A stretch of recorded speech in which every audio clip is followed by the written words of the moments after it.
Hi, my name is Gabagool.eth. I'm an independent NFT researcher and all-around Ethereum geek. This hash was the first hash that I minted, and it also led me to become a member of the Hash Historians DAO. And so it has, both personal significance for me, and in my opinion, it has historical significance as well. On August 28th, 2020, two Paradigm researchers, Dan Robinson and Georgios Konstantinopoulos, published what I think of as one of the real early popular accounts of miner extractive value, or MEV. This story was published in a blog post called Ethereum is a Dark Forest. And Robinson and Konstantinopoulos described an effort that they participated in to rescue some LP tokens that had inadvertently been sent to a Uniswap v2 contract. So someone posted in the Uniswap Discord that these funds were vulnerable and asked for advice on how to get them out.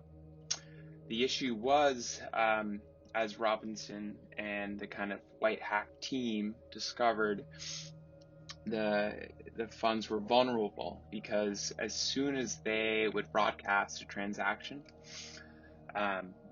attempting to withdraw the funds, a generalized front runner, a bot that at the time was really little understood, basically would detect the attempt to rescue the tokens, and they would detect this transaction in the mempool and then beat that detected transaction and withdraw the vulnerable tokens by prioritizing their own, the MEV's bought transaction with a high gas price.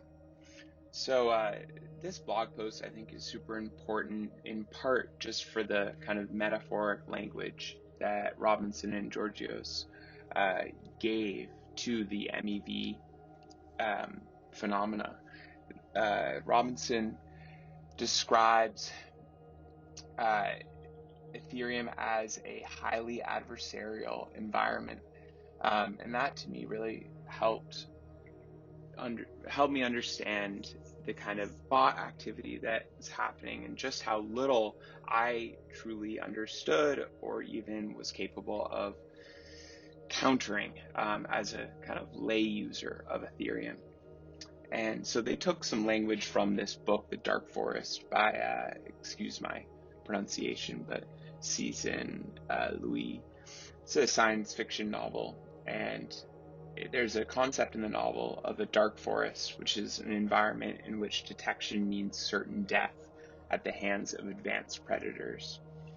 In this environment, publicly identifying someone else's location is as good as directly destroying them. This concept, as Robinson notes, is also the inspiration for the Dark Forest game on the Ethereum testnet. So, as Robinson writes, in the Ethereum mempool, these apex predators take the form of arbitrage bots.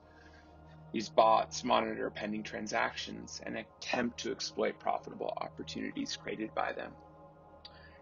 At this time, I think people were starting to understand how much profit these generalized front runners, these sandwich bots, these RR bots could extract from transactions, but there really wasn't a language to describe it.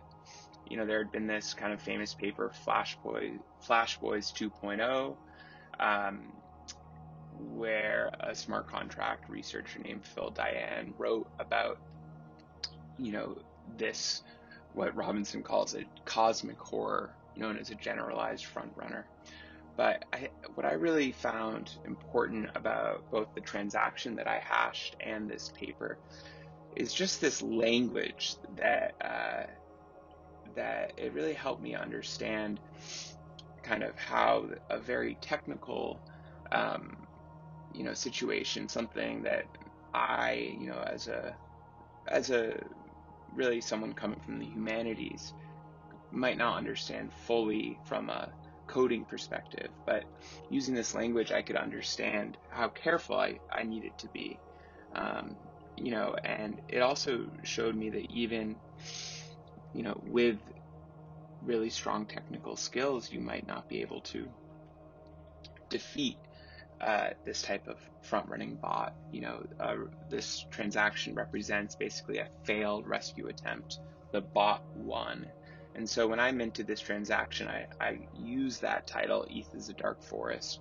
And I really wanted to give credit to Robinson and Constantinopoulos for providing this metaphoric language to think of Ethereum as a highly adversarial environment where humans are engaging with the blockchain alongside bots, alongside these coded smart contracts that have really tremendous capacity to extract profit from unsuspecting users. So yeah, thank you for letting me share this story, and I hope that everyone is hunting for those special transactions that have value personally and historically.